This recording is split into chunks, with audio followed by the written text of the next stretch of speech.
A forward-facing focus facilitates faith, fulfillment, and forgiveness.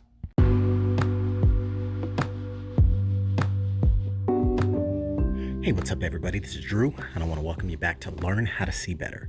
It's the only podcast out there that'll improve your vision the longer you listen. Now, today, one of the things I'm excited to be talking about is how to keep a forward-facing focus. Now, before we can get on board with how to keep one, it makes sense to maybe evaluate why it might make sense to keep a forward-facing focus. Well, first of all, one reason why we want to have a forward-facing focus is because it's easy to get caught up in the minutia of the day-to-day activities. And so by keeping a forward-facing focus, you actually allow yourself to kind of keep the end in mind, the things that you're aspiring to reach, the success that you want to attract. You recognize it's more of a journey than an event. And so for this reason, it's one of those things where you have to kind of look at it like the forest and the trees. You know, there's even the saying, sometimes you can't see the forest for the trees, which means you're too close to the trees individually to recognize you're in the midst of a forest. And when you look at this on a mental level, sometimes people struggle to deal with. It's almost like a battle of the mind. Well, in all reality, the battle's that short-term view, the battle that you face week to week, day to day. But in the bigger picture, you know, there's the battles are a component of the war. Are you winning the war? You might not win every battle, but you might be winning the war being waged within your mind at any given moment. That's why it's important to keep looking forward, because if you're just staring down, if you're only looking at the moment that is in front of you immediately, and if you're only looking at what's behind you, you never really get a chance to kind of look at the compound effect, the good things that you're doing that are moving you towards your goal. You want to be able to recognize those and understand that there is a process taking place as you continue to push forward to reach your goals. And so another reason that people tend to overlook, for another reason why you want to keep a forward-facing focus, is just the simple fact that it really allows you to separate your performance from your potential. Because if you think about it, at any given moment, if you're evaluating performance, you might be learning something new. You might be testing out your skills. You might find that you're still developing. You're still correcting errors as you adjust your lack of knowing to knowing, as you demonstrate your actualization of knowledge through the experience, through doing it, right? So your performance in the beginning might not be that great. You've heard the saying before, sometimes you have to go be bad first before you're decent, before you end up being good, before you get to great. And so recognizing you may have the potential for greatness within you, we all do, but your performance at a particular task, a new endeavor, may not be all that right now. So you have to be able to separate the performance from the potential and recognize that you have to go through the processes, right? And see yourself through kind eyes and recognize that just because you might not be amazing on day one, you're still amazing. Your potential is still amazing. Who you are at your core is still amazing. It's just your performance that at this moment of time is still working its way through the levels. No different than earning your black belt, right? You work your way through all the different levels before you reach the coveted black belt. Think about this. Another reason why it's useful to keep a forward-facing focus is because even though you might recognize what's taken place, you might take a moment to understand in the moment or recognize what you went through, like run the tapes and evaluate errors in judgment, errors in action, errors in behavior. But by keeping a forward-facing focus, you can take those learnings and bring them with you into the future. It's just like every year you're turning a year older, right? You have that many collective years of experience to channel into the new year of life, which is fantastic.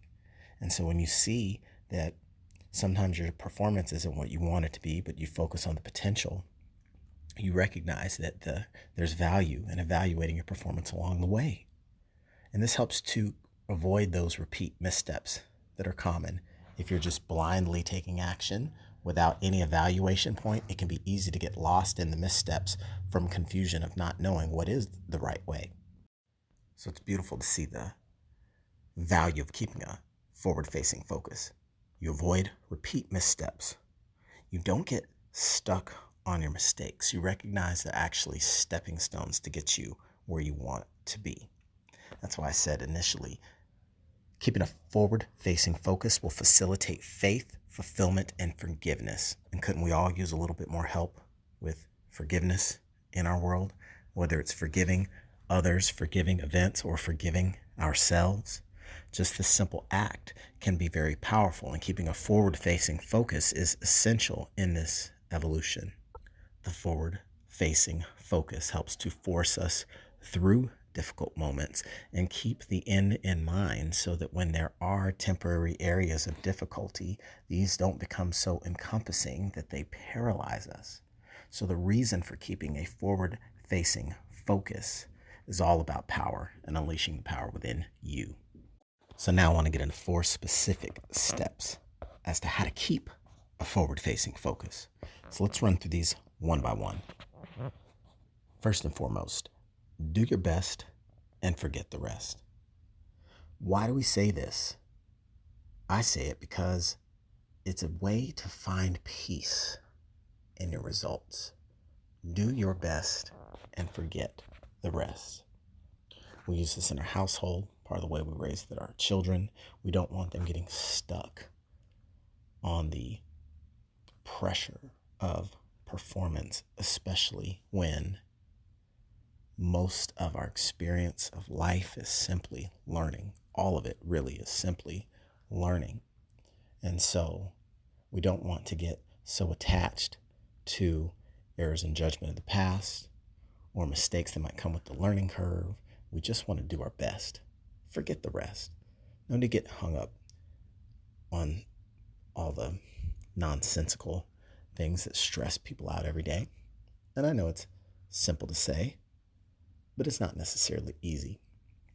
But do your best and forget the rest. It's an attitude that can be adopted. It's an attitude that you're putting your best foot forward no matter what in all the things that you do. Isn't that a great way to leave the field with your head held high? You can think of it in sports. You can think of it in relationships. Sometimes there's going to be instances where relationships don't go the way that you want, or things take a twist or a turn that you don't expect, might catch you off guard. But you can always take the high road. You can always do your best and forget the rest. You love something, set it free, right? All these things kind of point to the same direction, to find peace in your results, to do your best, forget the rest. Don't get hung up in past transgressions that can just eat away at you over time. It's not the way to have peace and harmony in your world. So do your best and forget the rest. Yes, it's easier said than done, but keeping that in mind helps to reinforce a forward-facing focus. Number 2, step 2 in keeping a forward-facing focus, I'd recommend to constantly push yourself to ask better questions, and specifically better questions about the future. Why? Because your mind is wired to answer questions. So you want to give it better inputs. And when you have future-based inputs that are positive and kind of force your brain to think about a better outcome, it's naturally in harmony with our human existence. I mean, if you think about it, who out there doesn't really want to have something a little bit better for themselves, right? That's the reason that people get up and do the things they do. They exercise, they eat right, they go to work, they say the kind things to people, they make those investments in others because they want to reap some of those rewards, right? So forcing yourself to ask better questions about the future, questions like, how can I achieve that goal 3 months from now? What other steps can I take to educate myself about common challenges and pitfalls with this new endeavor that can save me time if I avoid them, right? So giving focused thought to these outcomes that are desirable are the ways that I advise asking better questions about the future to set yourself up to support keeping a forward-facing focus.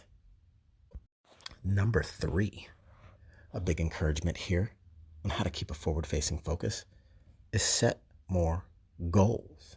Yeah, more goals. And I know sometimes that idea can be met with a lot of resistance. Set more goals. What if I'm struggling to hit the goals I'm currently after? Well, that's part of it, right? Sometimes you want to set more goals, plural, as in many goals, MANY. And then you also want to look at taking these goals and sometimes breaking them down into more bite-sized pieces. Why? Because how do you eat an elephant? One bite at a time, right? So some of those bites of elephant, it's a mini elephant, MINI, a mini goal. So looking at mini goals versus many goals is another way to kind of slice and dice looking at how to get your best productivity out, because you want to be able to celebrate along the way and have milestones that are realistic. You don't have to just reach the peak of the entire mountain before you stop and take a breath. There are points along the way that are used to help guide and gauge progress. And there are celebrations along the way that you owe it to yourself to develop. So an encouragement there is to essentially do the right thing for yourself and set more goals to give yourself a better track to run on and reaching successful momentum. And last but not least, step 4 in how to keep a forward-facing focus is track the progress towards your goals.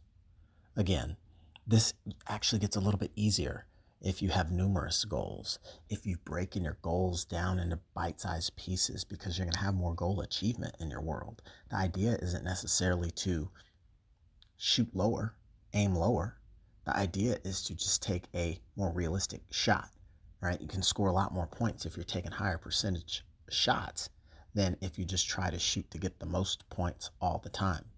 You need to think things through and recognize that path of progress, that path to success.